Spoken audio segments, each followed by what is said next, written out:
Bienvenidos a la tertulia de educación universitaria de la Universidad Nacional Autónoma de México. Un servidor, Melchor Sánchez, les da la más cordial bienvenida. En esta ocasión vamos a platicar sobre el tema de inteligencia artificial en educación universitaria y algo de qué quiere decir esto de aprendizaje de máquinas, que es un término que cada vez está más en los medios. Para ello invitamos a tres colegas. En primer lugar, contamos con el doctor Nelson Osvaldo Piedra Puyaguari. Él es docente e investigador en el Departamento de Ciencias de la Computación de la Universidad Técnica Particular de Loja, en Ecuador. Su investigación se centra en diversos aspectos de la web semántica, Internet de las cosas, Big Data, análisis de redes sociales, entre muchas otras. Es miembro del Grupo de Innovación en Gestión de la Calidad de Centros Universitarios con la Universidad Politécnica de Madrid y actualmente es director de transferencia del conocimiento, en donde dirige en la UTPL la oficina de Open Courseware. Bienvenido, Nelson. Muchas gracias, Melchor, por la invitación. También nos acompaña el doctor Jesús Savage Carmona. Él estudió la carrera de Ingeniería en Computación en la Facultad de Ingeniería de la UNAM, una maestría en Ingeniería Eléctrica en el área de procesamiento de señales también en la UNAM y un doctorado en Ingeniería Eléctrica en el área de reconocimiento de patrones e inteligencia artificial en la Universidad de Washington en Seattle, Estados Unidos. Actualmente es profesor de la Facultad de Ingeniería y responsable del Laboratorio de Biorrobótica, en donde realiza investigación sobre robots de servicio. Bienvenido, Jesús. Muchas gracias por la invitación.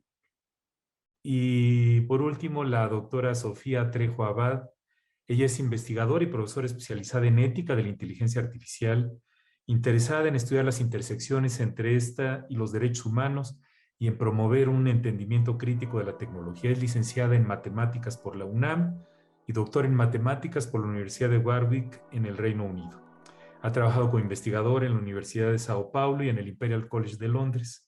Actualmente es profesora de la maestría en Ciencias de Datos del ITAM y miembro del Consejo Consultivo del Instituto Federal de Telecomunicaciones. ¿Qué tal, Sofía? Hola, mucho gusto estar aquí.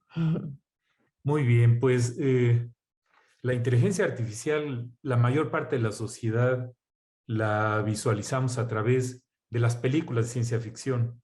Recuerdo mucho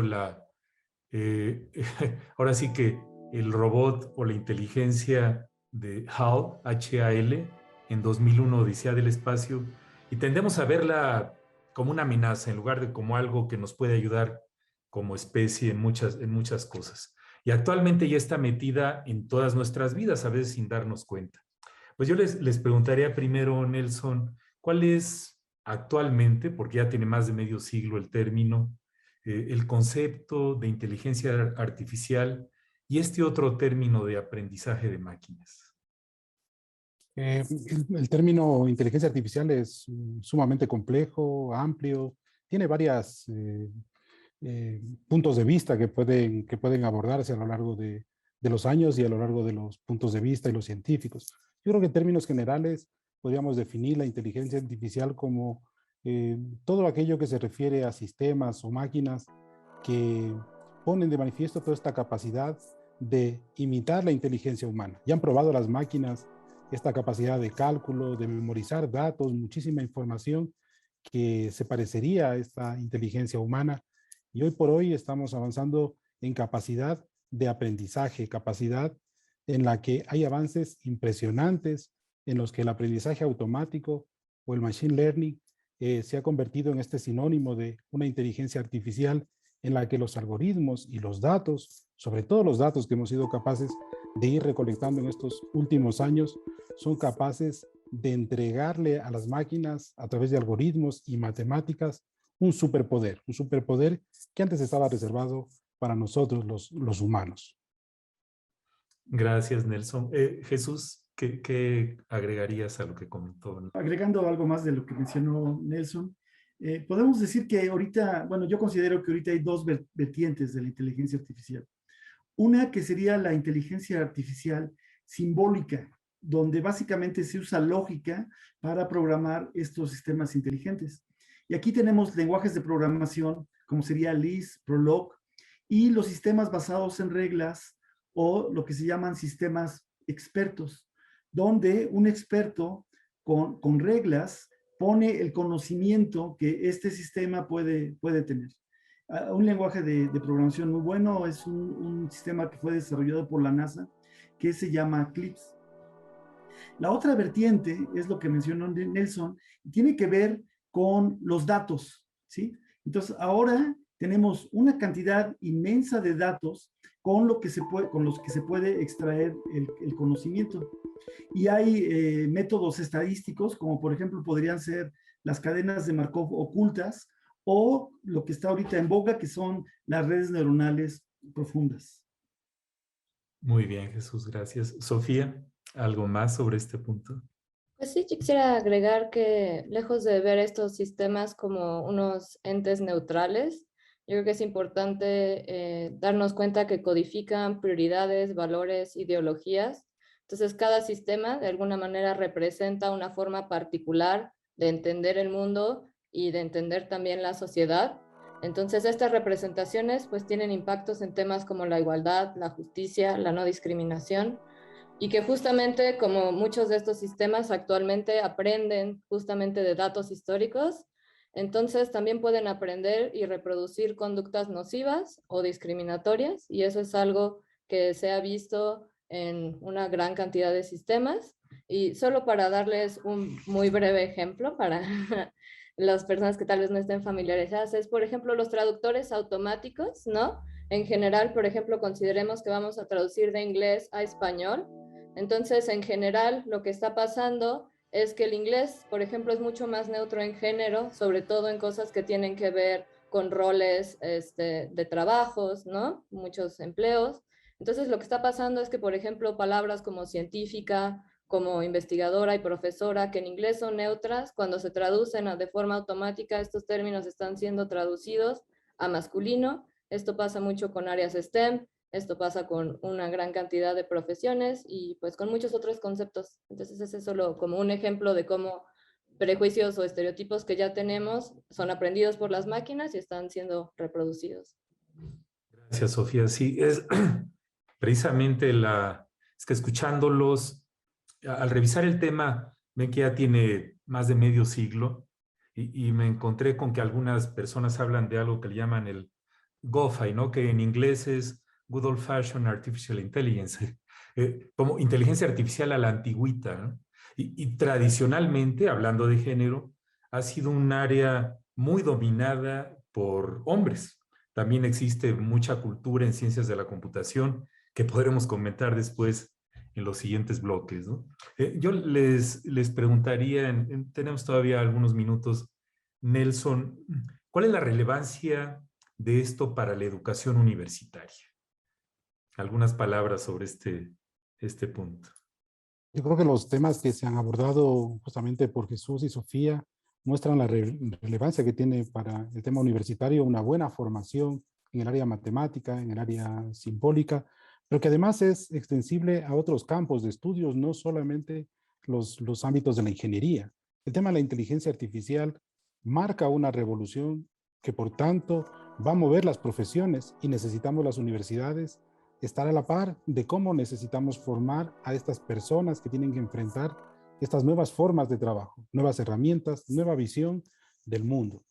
Y en cuanto a la formación, el tema ético que ha planteado Sofía aquí, pues es verdad, se refleja una realidad de los algoritmos que amplifica prácticas inadecuadas, prácticas no éticas que dan paso justamente a esta necesidad de una ética en la inteligencia artificial. Una ética que puede amplificar las oportunidades para todas las personas que forman parte de nuestra sociedad y que no deberían quedar relegadas. Entonces, tenemos como universidades, a mi modo de ver, un planteamiento clarísimo de formar los profesionales en las profesiones que se esperan para una revolución, una transformación digital, una cuarta revolución industrial. Eso en el lado de la formación, y si me permites, Melchor, solo unas breves palabras adicionales de este tema. Y yo creo que las universidades, además, tenemos unos grandes retos de usar la inteligencia artificial también para apoyar nuestras propias operaciones, tanto operaciones administrativas como académicas. Yo creo que tenemos un conjunto de datos que hemos ido recopilando a lo largo de los años que podrían mejorar las oportunidades y la capacidad de las universidades en generar competencias con nuestros propios estudiantes. Hay mucha data en los entornos virtuales de aprendizaje. La pandemia nos ha permitido usar un montón de herramientas y esta data que se va generando debería permitirnos enseñar mejor. Gracias, Nelson. Se nos termina el tiempo, pero en el siguiente bloque retomamos con Sofía y Jesús el tema de las universidades. Varios autores comentan que uno de los principales peligros de la inteligencia artificial es que las personas concluyen demasiado pronto que le entienden. Y es que cuando hablamos de esto, de máquinas y de inteligencia artificial, reitero, nos vamos inmediatamente a lo que hemos vivido en términos de nuestras lecturas. Yo soy un fanático de la ciencia ficción, me encanta Isaac Asimov y me devoré todas las historias de Yo Robot. Y ahí la inteligencia artificial tiene una enorme aplicación. En fin, y ahora las utilizamos todos los días en nuestros teléfonos celulares, cuando le hablamos a los dispositivos que tenemos en casa para que nos toquen una pieza de música. Pues muy bien, Nelson, Jesús y Sofía, les agradezco muchísimo esta primera intervención. A continuación vamos a escuchar a un profesor cómo incorpora la inteligencia artificial y el aprendizaje de máquinas en la educación superior en su entorno.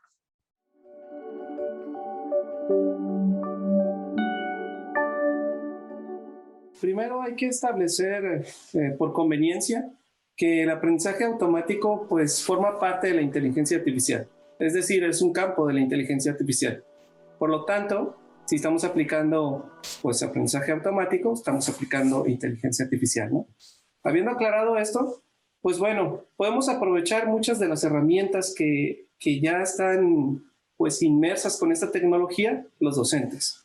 Por ejemplo, cuando tenemos una plataforma en la cual establecemos comunicación entre estudiante y profesor, contamos con cosas como un chatbot. Un chatbot pues es una tecnología que permite una comunicación automática entre un ente virtual y pues una persona. ¿De qué podríamos utilizar este chatbot? Pues básicamente el estudiante podría tener pues una contestación a sus dudas 24/7. O sea, cuando él quiera, en cualquier momento, sin necesidad de que el profesor tenga que ir a aclarar sus dudas.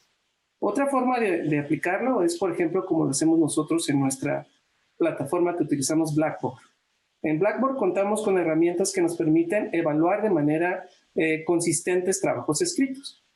Por ejemplo, cuando un estudiante sube algún reporte, un ensayo o algún escrito en particular, pues lo primero que tenemos que hacer es revisar si este tiene o no un plagio. Para eso ya contamos con una herramienta basada en inteligencia artificial que lo que hace pues, es comparar este escrito y sacar un porcentaje de originalidad. Con eso ya el docente ya prácticamente pues, se brinca este paso, ya no es tan tedioso de ir a comparar con otros, ¿no? Y pues hoy en día pues están proliferando mucho las herramientas de tutores inteligentes, en donde podemos tener una especie de estadísticas del estudiante y en base a ello tomar diferentes decisiones acerca de qué temas le podemos ofrecer, cómo llevar el ritmo de aprendizaje, o bien pues para establecer pues la pauta en el curso, ¿no? Esto básicamente ya lo hacemos. Al inicio de cada semestre, cuando vamos a dar una clase, pues lo primero que viene es un examen diagnóstico. Entonces, estas herramientas buscan de alguna manera apoyar en este diagnóstico, pues para tener al docente con un ritmo más acelerado.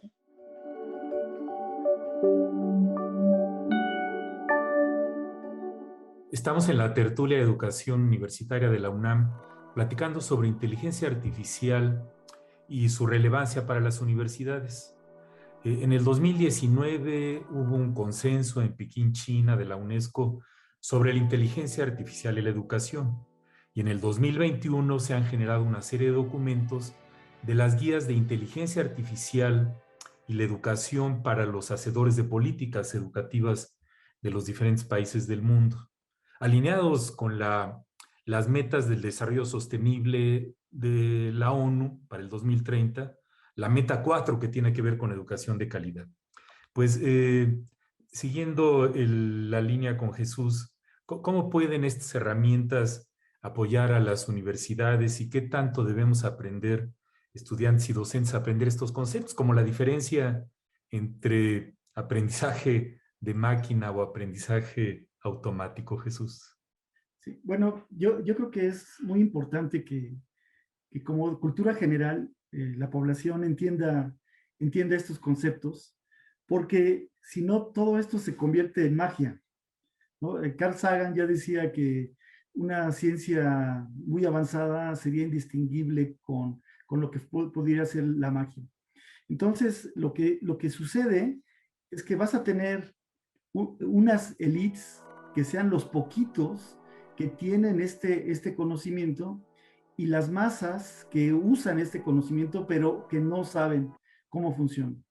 Entonces, yo considero que es muy importante, en primer lugar, capacitar cuadros que en las universidades, ya sea en las carreras de ingeniería o en las carreras de ingeniería en computación o ingeniería en ciencias de la computación, o las nuevas carreras de datos que existen tanto, por ejemplo, en el ITAM como existe en la UNAM, para preparar a estos especialistas que tengan esos conocimientos. Porque si no sucede que solamente tienes estas empresas gigantescas como Google, Facebook, Amazon, que acaparan todo el conocimiento y pueden crear monopolios, ¿sí? Entonces, bueno, la pregunta de cuál es la diferencia entre aprendizaje de máquina y aprendizaje automatizado, pues no sé, a lo mejor ahorita Sofía o Nelson pueden decir claramente la definición, pero yo lo que veo es que tienes un sistema que le vas a poner muestras para que aprenda a resolver un problema. Y el sistema puede aprender por sí mismo o diciéndole, mira, en estas fotos hay un perro y están en esta zona. Entonces tengo una red neuronal que adecúa sus pesos de la red neuronal para aprender un perro. Pero tú le dices, ok, aquí tengo la imagen y esto es el resultado que quiero ver, ¿sí? Pero en un principio también podrías dejar y decir al sistema, encuentra tú la información o entrénate tú solita. Y entonces para eso, pues se pueden utilizar lo que se llaman los algoritmos genéticos o la programación genética. Gracias, Jesús. Sofía, algunos comentarios sobre este punto de las universidades. Sí, yo algo que creo que es fundamental para todas las universidades es empezar a crear cursos, materiales, proyectos que integren conocimientos de diversas áreas. O sea, yo creo que para entender de forma integral tanto los beneficios, los impactos y los riesgos del desarrollo de tecnología, tenemos que trabajar de forma colaborativa. Entonces, en particular, yo creo que personas que están estudiando carreras en ciencias como ciencias de la computación, ciencia de datos e ingenierías, deben fortalecer su entendimiento de ciencias sociales y humanidades para entender tanto los fenómenos sociales como políticos que se están modelando y los procesos económicos que están asociados al desarrollo de tecnología. Yo también creo que las personas en humanidades y en ciencias sociales en general también pueden incorporar una visión sobre temas relacionados con ciencia y tecnología. Yo creo que justamente entender procesos como la inteligencia artificial y la ciencia de datos actualmente es sumamente importante. Y también creo que hay una gran área de oportunidad para incorporar visiones sobre la gobernanza y la regulación de tecnologías digitales y sobre todo cómo estas tecnologías afectan diversos, pues no solo fenómenos como la brecha digital, pero los derechos humanos como la privacidad, la libertad de expresión, la igualdad y la no discriminación. Entonces, yo creo que lo que tenemos que hacer es empezar a trabajar de forma transdisciplinaria, tanto en investigación como en docencia. Gracias, Sofía. Sí, bueno, recientemente en los últimos años han visto que cada vez hay una tendencia a enseñar, por ejemplo, desde la infancia, cuestiones de programación. Y hace un par de años en un evento educativo internacional, unos colegas de Asia nos decían que para el año 2030 todos los planes de estudio de todas sus carreras, pero incluyendo desde la educación básica, iba a incluir estos conceptos para que la sociedad estuviera informada del tema. Pues Nelson, ¿algún comentario sobre este punto? Coincido con Sofía en esta necesidad de una formación transdisciplinaria.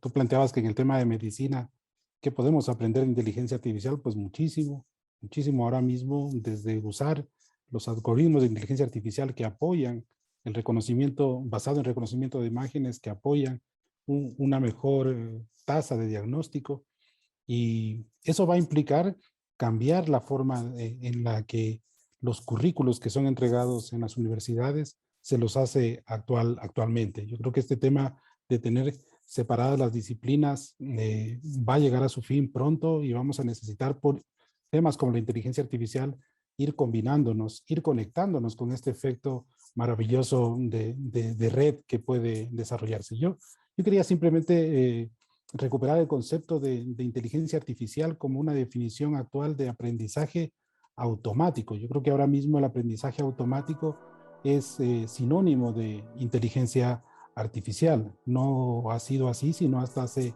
unos cuantos años, con todo el poder que tienen los datos, y hay distintos tipos de técnicas que se utilizan, entre las que están en el aprendizaje supervisado, que Jesús también lo abordó hace un momento, y que tiene que ver con aprovechar toda esta cantidad de datos que están disponibles y que si se etiquetan adecuadamente pueden servir para entrenar los algoritmos que, por ejemplo, puedan distinguir fotos, puedan distinguir sonidos, puedan tomar cursos de acción a partir de datos etiquetados históricos que se entrenan y que luego permiten abordar un dato nuevo. También hay aprendizajes no supervisados, aprendizajes semisupervisados, en los que estamos intentando aprovechar la información para que el algoritmo decida. Melchor, además, en el tema universitario, yo creo que la inteligencia artificial puede estar al servicio de la gestión y la implementación de nuestros sistemas educativos en todos los niveles. También en el empoderamiento, el profesor en el video lo ha comentado, como esta vía de empoderar a nuestros docentes en el proceso de enseñanza, en la evaluación de los resultados, de lo que está pasando en las aulas universitarias, y que hoy, mediados por tecnología, dejan estas trazas de datos capaces de poder enseñarnos qué está sucediendo y cómo mejorar. Gracias, Nelson. Sí, en los últimos años en medicina, los avances han sido espectaculares. Cuando estudié medicina, se hablaba de los sistemas expertos, diagnósticos, como ya se comentó, una serie de reglas, de lógica, pero actualmente, con los avances que ustedes han comentado, en los últimos 3, 4 años ha surgido una enorme cantidad de herramientas y de evidencia que en muchas cosas superan al humano en términos de diagnóstico, en muchas disciplinas, ¿no? Radiología, patología, todas las cuestiones que tienen que ver con imagen, ¿eh? Y pues yo creo que cada quien sabe cuánto sabe del tema, más allá de lo que ha leído en las novelas de ciencia ficción o visto en las películas, pero existe una gran cantidad de herramientas. Yo recordaría que en nuestras universidades, particularmente en la UNAM, tenemos cursos masivos abiertos en línea, esto que se llaman MOOCs, sobre el tema de inteligencia artificial, dirigidos a la sociedad en general, ¿no? Para incrementar el conocimiento y la conciencia social de que esto existe. No es algo raro, es algo que todos lo utilizamos cada vez que le pedimos a Alexa, tócame una balada, o a Siri, o a la herramienta que ustedes quieran. Y hablando del género, ya ven también la tendencia hasta ponerle nombres y voces femeninas a algunas de estas herramientas de inteligencia artificial. En fin, es todo un tema. Quisiera, a continuación, vamos a pasar a una pausa y les pedimos a nuestra audiencia si es tan amable de contactarnos a través de las redes virtuales que aparecen en pantalla.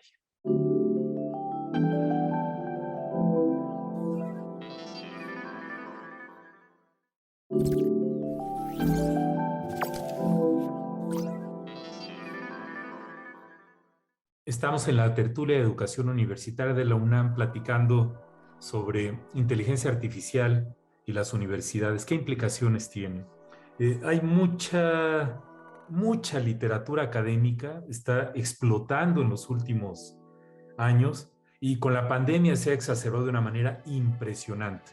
La cantidad de datos que generamos como especie y el poder de los dispositivos y de los aparatos que procesan estos datos y que generan información y que nos meten en esta enorme disyuntiva ética que tenemos como sociedad de la ganancia financiera como la meta principal de muchas de estas grandes empresas. Y es donde las universidades creo que juegan un papel fundamental. Pues les preguntaría primero, Sofía, ¿qué pueden hacer las universidades para fomentar el uso de estas herramientas y el buen uso de estas herramientas y cómo formar cuadros, personas en estas disciplinas que ayuden a que países como el nuestro no tengamos que tomar todo y tragarnos con caña, cuerda y anzuelo lo que nos den de países de los llamados avanzados? Sofía.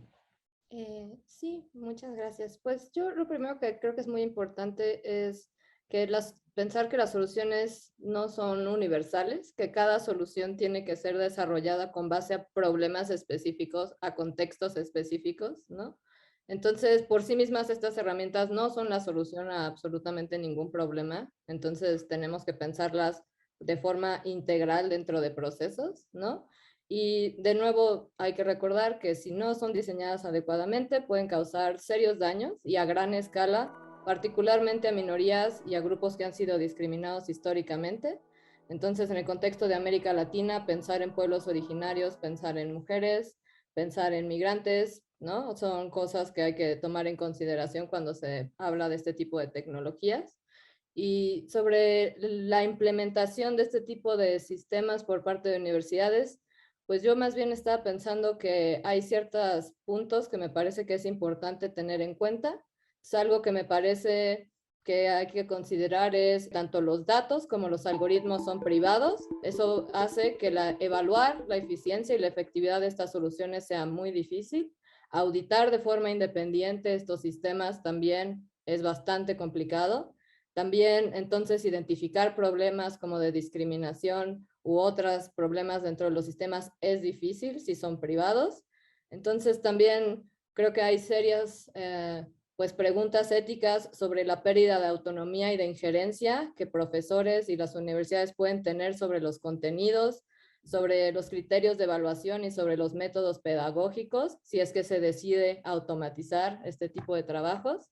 Y finalmente, algo que me parece muy importante recalcar es que en este futuro automatizado que se está previendo, justamente las habilidades más valiosas son las que no pueden ser reproducidas por máquinas actualmente y justamente para garantizar trabajos en el futuro, lo que se está buscando es que las personas formen, por ejemplo, pensamiento crítico, pensamiento analítico, creatividad, originalidad, ¿no? Y que hay otras habilidades humanas fundamentales como la comunicación y como el trabajo en equipo que no son de ninguna manera suplantables por soluciones de inteligencia artificial. Y yo creo que pues es importante tomar pues todas estas aristas en consideración antes de pensar en si implementar o no estos sistemas, porque puede que sean las soluciones adecuadas para ciertas problemáticas, pero no son las únicas. Entonces yo creo que hay que ser bastante críticos sobre para qué las estamos usando y cuál es la intención final. Gracias, Sofía. Pues Nelson, ¿qué comentarías sobre estos temas? Ahora que les escuchaba, creo que reconocemos en los datos y en el aprendizaje automático una dictadura de datos, ¿no? Datos estructurados y no estructurados que van a tener un sesgo que a mí me preocupa como el elemento clave de una pregunta que como sociedad deberíamos plantearnos frente a estos avances, si medir y controlar todo solo porque técnicamente es posible, debemos hacerlo.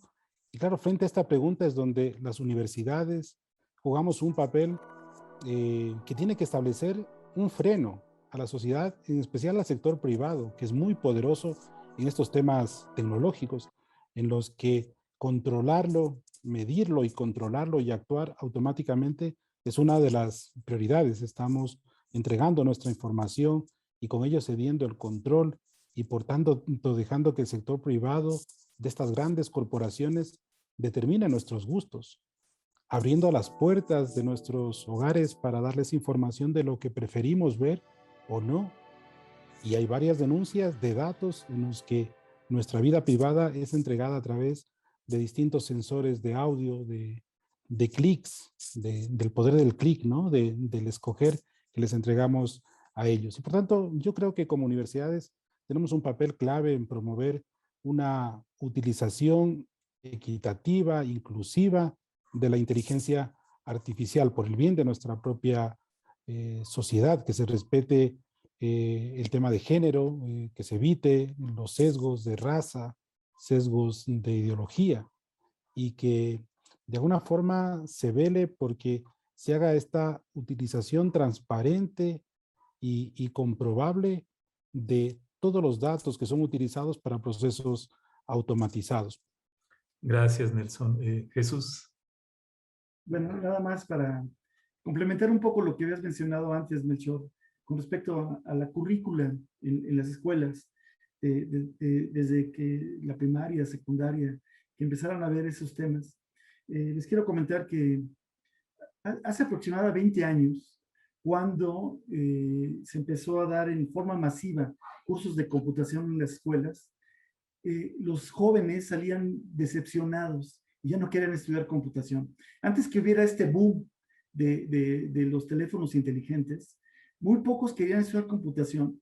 ¿Por qué? Porque en las preparatorias, en lugar de enseñarles a programar, les enseñaban a usar Word, Excel, ¿sí? O sea, no les enseñaban a programar, como fue en mi caso en los años 70, en 77, que yo empecé a programar un lenguaje de programación que se llamaba Algol, a lo mejor hay alguien que es parecido a C, y me acuerdo que en ese entonces, pues yo empecé a programar, y en las salas de arte que había, en los cines de salas de artes que había en esa época, pusieron la película que mencionaste, Odisea 2001. Y cuando vi esa computadora, ese astronauta hablándole a la computadora, yo pensé, bueno, yo me gustaría hacer eso, yo quiero hacer eso, yo quiero saber cómo se hace eso.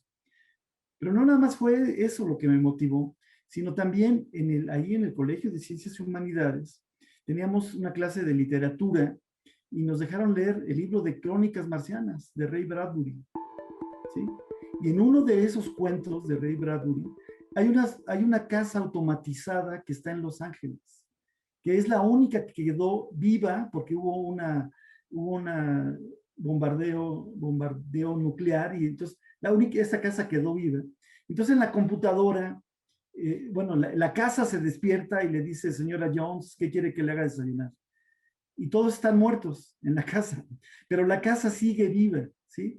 Entonces hay unos ratoncitos que limpian la casa.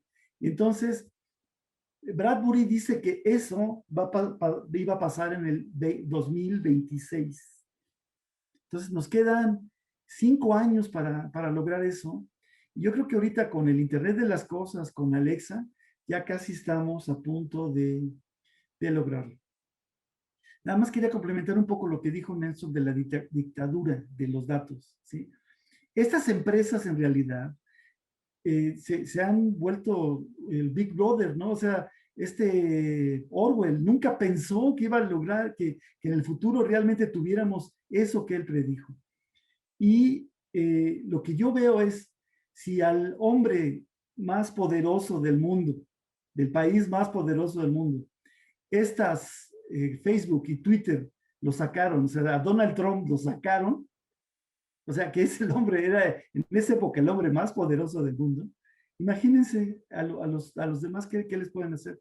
Y ya lo último que me preocupa es que de investigación científica, estas empresas, por las patentes, no publican los descubrimientos que van haciendo. Ese es un problema para el avance de la ciencia. Así es, Jesús. Sí, es todo un reto, ¿no? Porque ven que hay como, pues, dos grandes maneras de ver esto. Uno, en un extremo, es que la inteligencia artificial es la amenaza más grande que puede haber para la humanidad, en las cuales se apoderarán de nosotros y nos harán sus esclavos, estilo Matrix o estilo Terminator, ¿no? Hasta el otro extremo de que la inteligencia artificial debe de ser abrazada por todos y que nos va a llevar a niveles sin precedentes de creatividad, productividad y avance de la sociedad y estará para servirnos y tendremos una coexistencia armónica. Como siempre, la realidad es compleja. ¿Sí, Jesús? Bueno, eso nos lleva a un concepto budista, ¿no? Cada quien tiene una llave que puede abrir el infierno o el cielo. Entonces, en este caso, la llave es la inteligencia artificial y nos puede abrir el infierno o nos puede abrir el cielo. Así es. Y por ahí te envío una frase de este hombre, Elon Musk, que dijo que con la inteligencia artificial estamos invocando al demonio. Entonces es re complejo y ahora está gastando billones de dólares en darse paseos por el espacio en su cohete particular. En fin, todo esto es un enorme reto, no nada más técnico, sino filosófico, ético y de qué queremos como raza humana. A continuación vamos a escuchar a un especialista sobre cuál es el futuro de la inteligencia artificial en el ámbito educativo.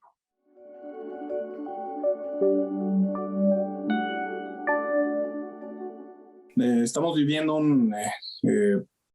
el aprendizaje computacional, el aprendizaje máquina, inteligencia artificial son ubicuos, hoy en día se aplica en todo y bueno, educación no es la excepción, como te decía. Principalmente pienso que en educación en línea, por ejemplo, ahora que estamos en esta situación de pandemia que hemos estado, pues va a tener un impacto mayor del que todavía tiene, ¿no? Por ejemplo, haciendo interfaces de usuario cada vez más atractivas, más atractivas para el usuario, no más reales, un avatar más real, un chatbot que te contesta las preguntas o que te hace plática, digamos que te interroga y que parezca más real, sistemas para proteger la información, ¿no? La confidencialidad de la información de las personas, su privacidad, asegurarse que esa información no se usa para otras cosas. Hoy en día todavía tenemos huecos en ese aspecto que pienso que en el futuro cercano se van a subsanar. En términos generales de educación, no solo en línea, pues soluciones que van a mejorar, hoy en día ya hay algunas, pero sin duda creo que se viene, por ejemplo, generación automática de contenido a partir del Internet, ¿no? Que tú puedas generarte tutoriales, que tengas un programita de computadora que te genere un resumen de tal tema de una materia, por ejemplo, o usando documentos, etcétera. Eso es, pienso que se ve muy cercano. También cosas de salud, ¿no? Salud principalmente mental, de estrés de los estudiantes. Ya hay algunas soluciones, algunos prototipos, pues que intentan monitorear, por ejemplo, las sesiones en línea de clases y que te permiten identificar algunos comportamientos, algunas banderas rojas, ¿no? Señalarlas y puede intervenir gente pues de apoyo. Finalmente, pienso que al ser la educación un tema tan crítico, ¿no? No es que una máquina pueda reemplazar a un profesor o un estudiante o un curso. Pienso que estos asuntos de explicabilidad, es decir, sistemas que te puedan decir, bueno, este estudiante está ubicado en tal nivel de esta materia y está ubicado por y esta razón. Recomiéndale hacer tal y tal cosa, ¿no? Como generación de reportes y recomendaciones automáticas. Entonces, eso es solo lo que se me ocurre en realidad. En educación estamos rodeados de datos, ¿no? De video, texto, muchísimas cosas y sin duda la inteligencia artificial y el aprendizaje computacional pueden sacar mucho provecho de eso.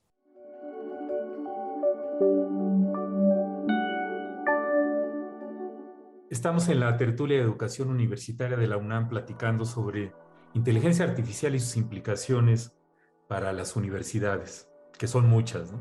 El terreno administrativo, educativo, de investigación, etcétera. Porque está en todo, ¿no? El reconocimiento de voz, el reconocimiento de rostros, cómo nos manejamos con las interacciones que tenemos con la red y con todos nuestros dispositivos que sirven de mediadores. Pues en este último bloque les pediría, Jesús, algunas reflexiones finales, comentarios sobre el tema para nuestra audiencia. Bueno, pues como se ha mencionado aquí, ahorita la inteligencia artificial juega un papel muy, muy importante en la sociedad y eso tiene mucha relevancia ahorita porque la mayoría de las personas ya tiene sus teléfonos inteligentes, ¿no? Entonces, todo el tiempo, ellos, de cierta forma, están usando algoritmos que estas empresas gigantescas, como podría ser Facebook, Twitter, Amazon, tienen un control absoluto sobre esos datos.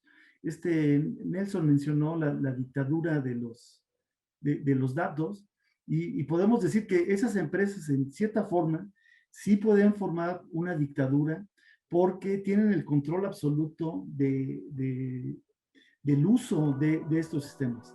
Uno de los hombres que era el más poderoso del mundo, que era Donald Trump, lo sacaron de Facebook y de Twitter, ¿sí? Y si eso le pueden hacer al hombre más poderoso del mundo, imagínense a los mortales.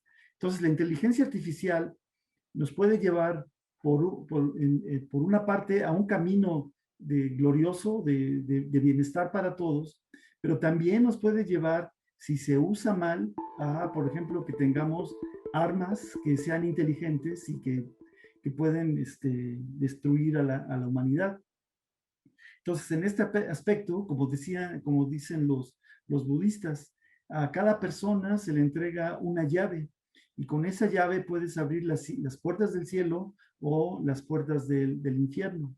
Entonces, en este caso, la inteligencia artificial puede jugar ese papel.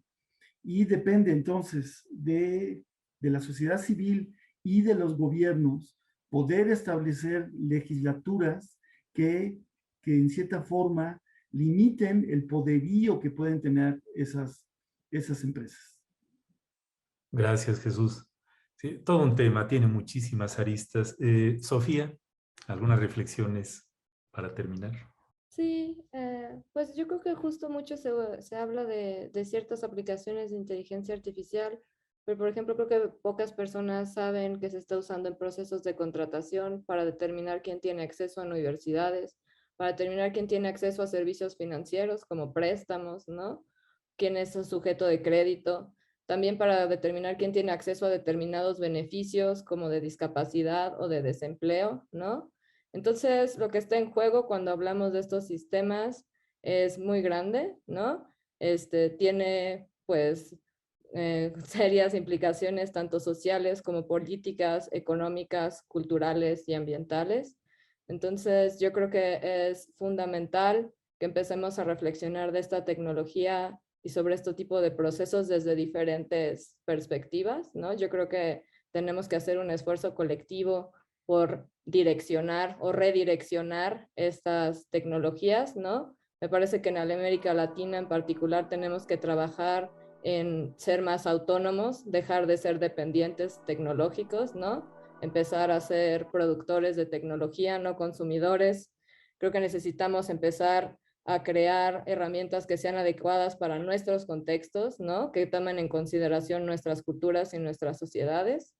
También me parece que debemos de dejar de pensar que las soluciones son la inteligencia artificial, son herramientas, pueden funcionar y nos pueden dar apoyo para muchas cosas, pero pues finalmente somos nosotros quienes trazamos las estrategias, ¿no? Y quienes estamos finalmente dando los datos y todos los algoritmos y las ideas que están reforzando o que están pues viéndose reflejadas en esta tecnología.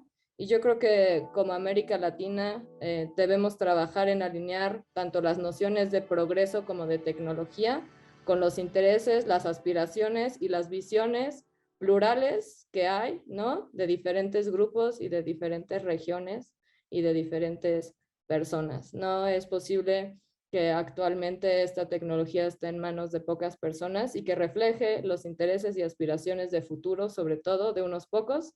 Yo creo que debería reflejar las aspiraciones de todos y de todas. Muchas gracias, Sofía.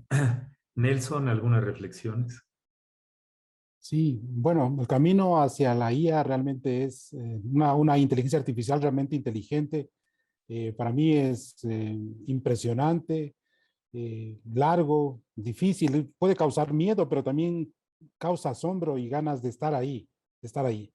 Al fin y al cabo, en este camino que pensamos que hemos avanzado mucho, yo les quiero recordar que llevamos unos unos 70 años, 60, 70 años, como nos recordabas tú, Melchor, al inicio de este programa, y me acordaba de Carl Sagan, que diría, digamos, 60 años, ¿qué son? Un brevísimo momento en la escala cósmica del tiempo, ¿no? Apenas un poquito desde que hace unos años empezamos a entrar en esta revolución agrícola.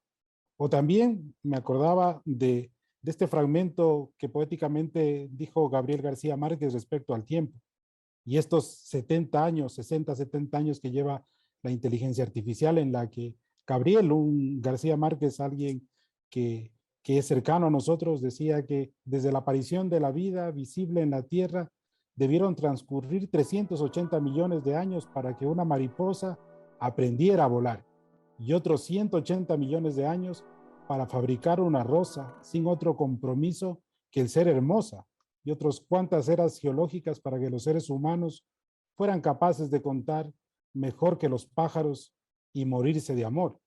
Entonces ahí los especialistas, teniendo en cuenta todo este tiempo que nos resta aún como especie, yo creo que tenemos que mirar en la inteligencia artificial esa posibilidad de cambiar la vida humana para mejor. Pero claro que no puede crecer sin un control, porque la posibilidad de llevar a ese desastre global de la llave incorrecta, como nos planteaba Jesús, o la puerta incorrecta, podría llevarnos a extinguirnos. Y en torno a nuestro territorio quisiera terminar pensando, Melchor, en lo que ha dicho Sofía, para nuestro continente, para nuestros países y nuestras universidades. Creo que es clave la soberanía tecnológica. La pandemia nos muestra que es necesario el desarrollo tecnológico de nuestros países, de nuestras universidades. Y ahí está el reto para nosotros. Sin embargo, ¿cómo debería ser este reto? Yo pienso que debe ser con una visión global, sin dejar de lado nuestra realidad, nuestras necesidades y, como decía Sofía, nuestras prioridades y nuestra visión de nuestro entorno, pero sin perder la perspectiva global. Melchor. Muchas gracias, Nelson. Sí, es que, híjole, el tema da para tantas cosas. Después de escucharlos, me queda el mensaje de que la inteligencia artificial y todo lo que engloba, porque revisando la literatura reciente, hay ya bastante consenso entre los expertos en todos como sus diferentes ramas o subgrupos, subsets de la inteligencia artificial, tiene un enorme potencial que se ha exacerbado en la última década. Y regreso a algunos de los ejemplos en medicina. La evidencia académica, científica en cierto sentido, sobre estos temas es cada vez más contundente, de que esto ya llegó para quedarse, que tiene un enorme potencial para hacer el bien, pero también tiene el potencial de causar daño. No se puede utilizar para los drones, para guerrillas, para terrorismo y para todas las cuestiones que tienen que ver con esta desigualdad y brechas socioeconómicas tan grandes que pueden agravarse con el mal uso de estas herramientas. Dicen algunos autores, uno de los problemas que yo veo es el nombrecito de artificial. La palabra artificial de por sí tiene esta connotación así como de que no es de verdad, que no es genuina, etcétera. Entonces la gente tiende a escuchar otra vez inteligencia artificial. Por ahí un profesor de medicina decía, inteligencia aunque sea artificial, ¿no? A lo mejor es un término más globalizador, o más que globalizador, más amplio podría ser inteligencia aumentada. Lo que sí es un hecho es que todas estas herramientas tecnológicas de software y de aplicaciones y de estrategias de programación, pues nos han cambiado la vida, ¿no? Y determinan muchas cosas que ni cuenta nos damos. Ahorita, por ejemplo, Nelson nos acompaña desde Ecuador. Supongo que estás en Ecuador. Gracias a la tecnología y a estos avances. En fin, y hay muchísimo que hacer en términos educativos. Les recomiendo mucho a la audiencia revisar los documentos recientes de la UNESCO. En el 2021 publicaron esta panorama de inteligencia artificial en educación en términos de bastante balance, ¿no? Poniendo bien claro todos los riesgos de que esto dependa únicamente de empresas cuyo principal objetivo es el ingreso financiero versus el bien social mayor. Entonces, sé que suenan a veces románticos los objetivos de desarrollo sustentable de la ONU, pero el cambio climático ya nos alcanzó. En otra tertulia tocamos el tema de cambio climático y la inteligencia artificial nos puede ayudar a resolver problemas de este tipo que son inmanejables por la mente humana no ayudada. Bueno, pues con esto damos fin al programa. Yo nada más quisiera terminar con una frase de una persona muy famosa en ciencias de la computación, ¿no? Edsger Dijkstra, que dijo, la pregunta de si una computadora puede pensar no es más interesante que la pregunta de si un submarino puede nadar. Muchas gracias, les agradezco de nuevo su presencia y con esto damos fin a este episodio de la tertulia.